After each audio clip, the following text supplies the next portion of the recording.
Gold, trusted gold buyers. మీరు తాకట్టు పెట్టిన బంగారాన్ని విడిపించి ఈ రోజు ఉన్న మార్కెట్ ధరకు కొనబడను.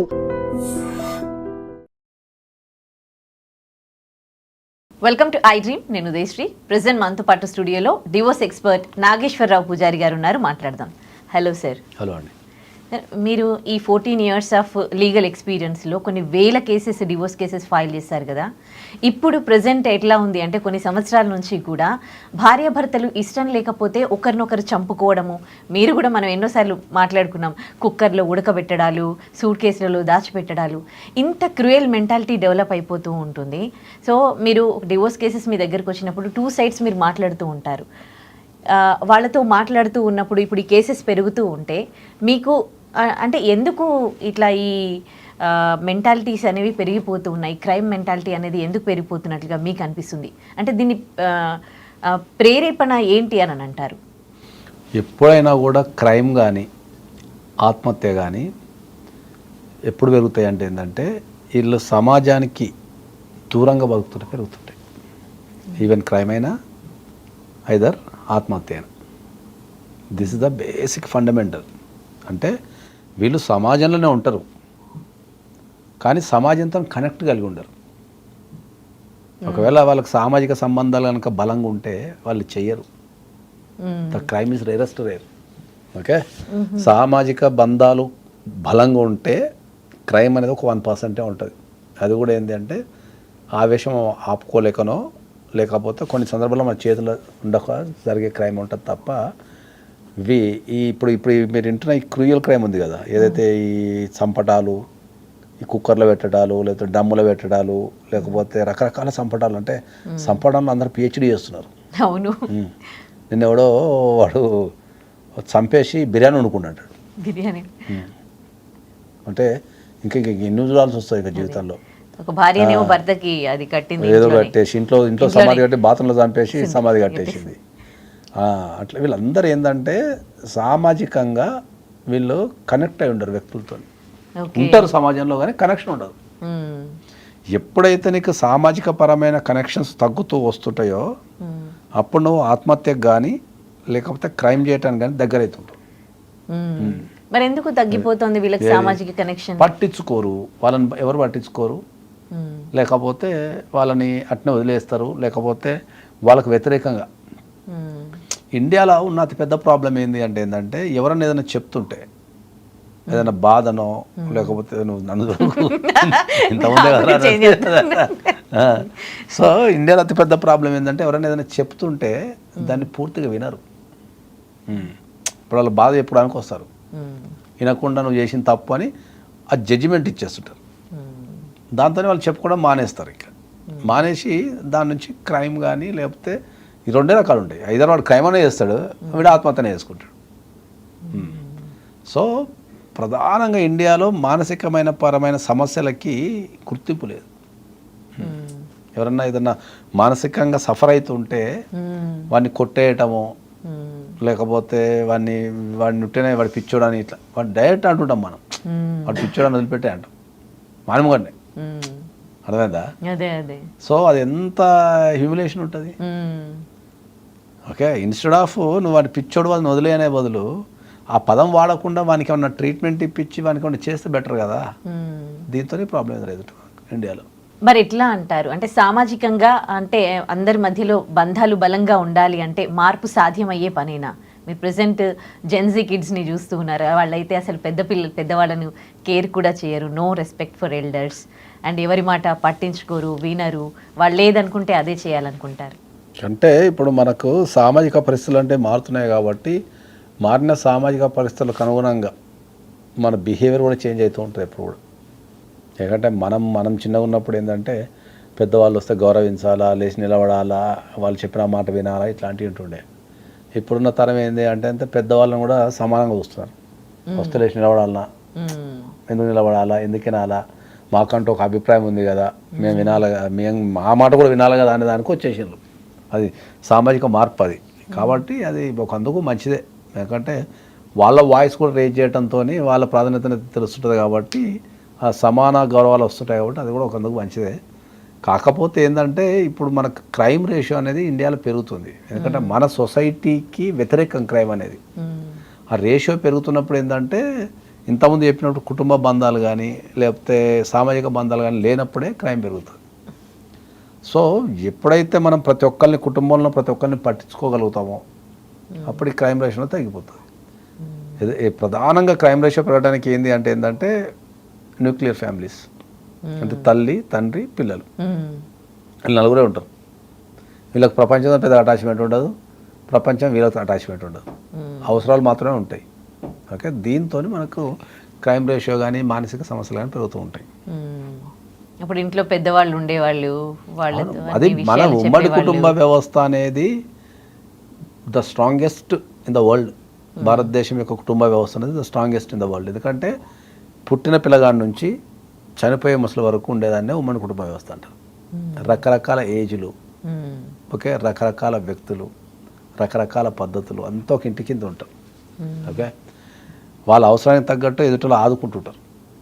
ఓకే, మానిటరింగ్ ఉంటుంది, తర్వాత బలం ఉంటుంది, ఫైనాన్షియల్గా స్ట్రాంగ్ ఉంటారు, ఒకరినొకరు ఆదుకోవటము, ఇదంతా ఒక బలమైన వ్యవస్థ యాక్చువల్లీ.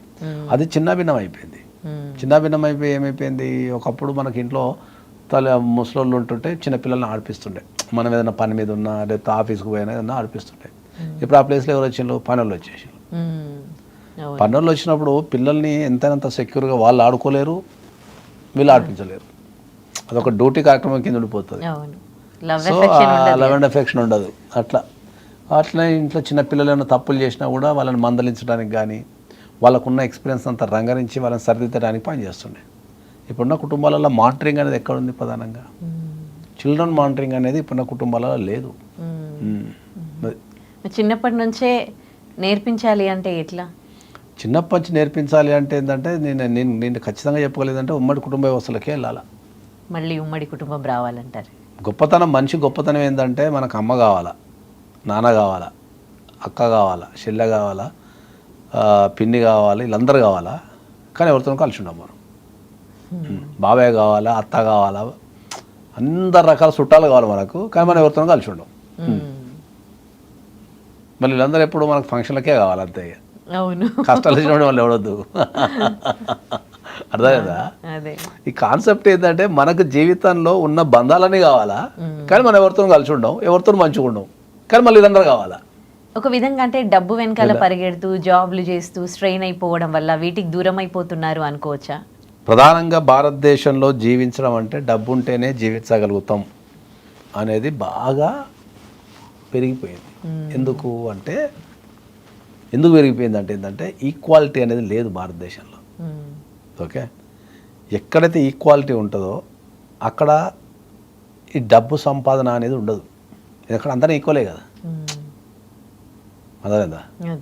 ఇప్పుడు అమెరికా లాంటి దేశాలలో అందరినీ ఈక్వల్గా చూస్తారు. ఎందుకు అక్కడ నీ కార్లే ఉంటాయి, 2 వీలరు, ఈ రకరకాల వెహికల్స్ ఉండేవాడు. నీకు ఉన్నోళ్ళది చిన్నోడు పెద్దోడు లేనివాడు అందరూ కారు కొనుక్కొలుతాడు.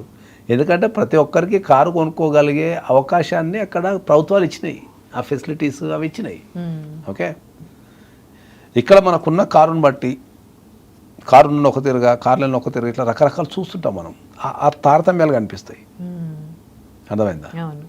సో దానివల్ల ఏమైందంటే ఏంటంటే ఎవరికైతే డబ్బు ఉండదో, ఎవరికైతే సరైన ఆపర్చునిటీ ఉండదో వానికి వ్యవస్థ ఏం నేర్పిస్తుంది, ఈ దేశంలో డబ్బు ఉంటేనే మనం బతకగలుగుతాం అనేది నేర్పిస్తుంది. నేర్పించినప్పుడు వాళ్ళ పిల్లలకి ఏం నేర్పిస్తాడు? డబ్బు సంపాదించు, నేర్పిస్తాడు. డబ్బు ఇంపార్టెంట్ అదే చెప్తాడు. అందరికి అన్ని ఉంటే నువ్వు అప్పుడు ఏం నేర్పుతావు? వాళ్ళకు విలువలు నేర్పుతావు. అన్నీ ఉన్నాయి కదా, ఇప్పుడు మంచిగా కూడా నేర్పుతావు. అర్థమైందా? విలువలు నేర్పించట్లేదు. ఈ తారతమ్యాల వల్ల ఏంటంటే విలువలు నేర్పించడం లేదు. ఈ తారతమ్యాలన్నీ పోగలిగిన రోజు నీకు ఈ భారతదేశంలో క్రైమ్ రేట్ కావచ్చు, ఈ డబ్బు సంపాదన పోయి జీవితం విలువ తెలిసే అవకాశం ఉంటుంది. మీరు పేరెంట్స్కి పిల్లలు ఉన్న జెన్జీ కిడ్స్ కానీ ఇప్పుడు ప్రెసెంట్ చిన్న పిల్లలు ఉన్న వాళ్ళకి దీనికి సంబంధించి ఏమైనా మెసేజ్ చెప్పగలరా? ఏ మెసేజ్ అయినా సరే నేను అందరికీ చెప్పగలిగేది ఏంటంటే ఇప్పుడు బీయింగ్ ఏ అడ్వకేట్ కింద రోజుకు కొన్ని వందల సమస్యలు చూస్తూ ఉంటాను నేను. ఓకే, డబ్బు ఉన్న వాళ్ళ ఇంట్లో గొడవలు ఉన్నాయి, డబ్బు లేని వాళ్ళ ఇంట్లో కూడా గొడవలు ఉన్నాయి, మధ్యతరగతి వాళ్ళ ఇంట్లో కూడా ఉన్నాయి. ఈ గొడవలన్నీ డబ్బు చుట్టూరు కానీ, ఓకే, లేదా రిలేషన్షిప్ చుట్టూరు కానీ లేదా బిహేవియర్ చుట్టూ అని తిరుగుతాయి. 3 సమస్యలు ఉంటాయి. మొత్తం ప్రపంచాన్ని ఇట్లా వడగడితే డబ్బు సమస్య డబ్బు అని ఉంటుంది, ఐదర్ రిలేషన్షిప్ అని ఉంటుంది, నార్ బిహేవియరల్ ఇష్యూస్ అని ఉంటాయి. ఈ 3 ఉంటాయి. ఈ 3 కూడా మనం సత్ప్రవర్తన ద్వారానే, అంటే పిల్లలకు డబ్బు ఇంపార్టెంట్ కాదు బతకడానికి అనేది మనం నేర్పించగలగాలి. జీవిత విధానాన్ని డబ్బుతో రాదు. డబ్బు అనేది ఒక మనిషి బతకడానికి కావాల్సిన సౌకర్యాన్ని ఇస్తుంది, ఆనందాన్ని ఇవ్వదు. ఓకే, కొన్ని వందల సందర్భాల్లో చెప్పిన ఏంటంటే డబ్బు అనేది సౌకర్యాన్ని మాత్రమే ఇస్తుంది, ఆనందాన్ని ఇవ్వదు. ఓకే, అందరు అడుగుతున్నాను సార్ సౌకర్యం ఏంది ఆనందం ఏంది సార్ అంటారు. ఇప్పుడు ఇక్కడి నుంచి వరంగల్ కార్లో పోవాలి సౌకర్యం. ఓకే, ఇక్కడి నుంచి వరంగల్లో నచ్చినంతో పోవాలి ఆనందం. నువ్వు నచ్చిన వ్యక్తితో పోతున్నావు అనుకో, నువ్వు కార్లో పోతున్నావా, బస్సులో పోతున్నావా, ఆటోలో పోతున్నావా అనేది పరిసరాల మీద అవగాహన ఉండదు నీకు. ఎందుకంటే you are enjoying the company of the person, అది ఆనందం. ఓకే, ఎవరు ఎటైనా కొల్లపోని నేను వరంగల్కి మంచిగా పోవాలి, కార్లో పోవాలి, ఏసీ వేసుకోవాలి, ఒక్కనే ఉండాలంటే సౌకర్యం. ఇప్పుడు అందరూ సౌకర్యం కాదు, మనం పిల్లలకు నేర్పాల్సింది ఆనందంగా నేర్పాలి. పిల్లలకి ఏదైనా సరే వాళ్ళకి వ్యతిరేకంగా ఏది చేయకూడదు. ఎప్పుడు వాళ్ళు ఏ రంగంలో అభివృద్ధి చెందుతా అంటే ఆ రంగాన్ని మనం సపోర్ట్లు వచ్చి ప్రోత్సహించాలి తప్ప వాళ్ళకు ఉన్న వాళ్ళకు మన కోరికలన్నీ, ఇప్పుడు నేను డాక్టర్ కావాలనుకుంటే కాబట్టి డాక్టర్ కాలేకపోయినా అని చెప్పి వాళ్ళ మీద రుద్దలేము. Let them grow whatever they want, but లీగల్గా సాంప్రదాయబద్ధంగా చట్టపరంగా వాళ్ళని ఎదగనేయాలి తప్ప వాళ్ళకు మన ఆలోచనని వాళ్ళ మీద ఎప్పుడు రుద్దొద్దు అని చెప్తాను నేను. ఎందుకంటే గ్రోత్ ఆగిపోతుంది. అట్లా ఎనీ ఫీల్డ్ ఇప్పుడున్న టెక్నాలజీలో ఏ ఫీల్డ్లోనైనా one of the topmost పొజిషన్కి వెళ్ళొచ్చు. ఎప్పుడంటే ఆ ఫీల్డ్ని నువ్వు బలంగా నమ్మగలగాలి. నమ్మినప్పుడే ఆ ఫీల్డ్కి టాప్ మోస్ట్ పోతావు. నేను అందరికీ ఇప్పుడున్న జనరేషన్కి చెప్పగలిగేది ఏంటంటే నీకు ఏది ఇష్టమవుతుందో అది చెయ్యి తప్ప నీకు వ్యతిరేకంగా పోయి చేయకు. ఎందుకంటే మనసు యాక్సెప్ట్ చేయదు కదా. అది ఆ ఇష్టం ఉన్నదాన్ని చేసేటప్పుడు కూడా చట్టపరంగా ఉన్నాయన్నీ పాటించు తప్ప ఇల్లీగల్గా పోయి చేయకు అని చెప్తాను. అది నేను చెప్పగలిగేది ఒకటే. Right, thank you. Right. And for more videos, Please subscribe to iDream. Please subscribe to iDream. Please subscribe iDream. And please subscribe to iDream. For more videos, subscribe to iDream. please like, share and subscribe to the channel. Congratulations, iDream. Subscribe to iDream. Subscribe to iDream. So subscribe to iDream Media. iDream team andarki huge congratulations. Please subscribe iDream Media. Please subscribe to iDream. Subscribe iDream. Please subscribe to iDream. iDream అంటే నా కళల ఛానల్ను subscribe చేసుకున్న నోరు తిరుగుతలేదు, మీరైతే గంట గుర్తు కొట్టండి. For more such videos, please subscribe to iDream. Subscribe to iDream. Please subscribe to iDream. Please subscribe iDream Media. Please do subscribe to iDream. Please subscribe to iDream Media. For best entertainment and information, please subscribe iDream. And don't forget to subscribe to iDream.